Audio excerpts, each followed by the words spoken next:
गुन्हे शाखा युनिट 2 मध्ये कार्यरत असलेले कर्मचारी गुलाब सोनार यांचं नाशिकमध्ये सर्व स्तरातून कौतुक होत आहे। कारण सोनार यांनी आपल्या पत्नी व अन्य नातेवाईकांच्या मदतीने दोघा चोरट्यांना शिताफीने मोहदरी घाटात ताब्यात घेतले। याबाबत सविस्तर वृत्त असे की सोनार हे रजा घेऊन कौटुंबिक कामासाठी संगमनेरला गेले होते।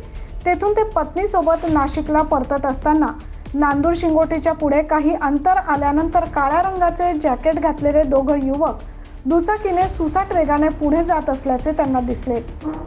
सोनार यांनीही आपल्या गाडीचा वेग वाढवून त्यांच्या दुचाकीच्या जवळ जाण्याचा प्रयत्न केला। त्यांना संशय आल्याने सोनार यांनी कुटुंबियांसह त्या गाडीचा पाठलाग सुरू केला व सिन्नर ओलांडल्यानंतर मोहदरी घाटात या दोघा चोरांना पकडण्यात त्यांना यश आलं। या दोघांची झडती घेतली असता दुचाकी, कोब्रा स्प्रे, धारदार सुरे, फायटर, 4 सोनसाखळ्या असा मुद्देमाल सोनार यांनी त्यांच्याकडून जप्त केलाय। या दोघा सराईत गुन्हेगारांकडून शहरातील विविध पोलीस ठाणे हद्दीत घडलेल्या सोनसाखळ्या चोरीचे गुन्हे उघडकीस येण्याची दाट शक्यता पोलिसांकडून वर्तवली जात आहे।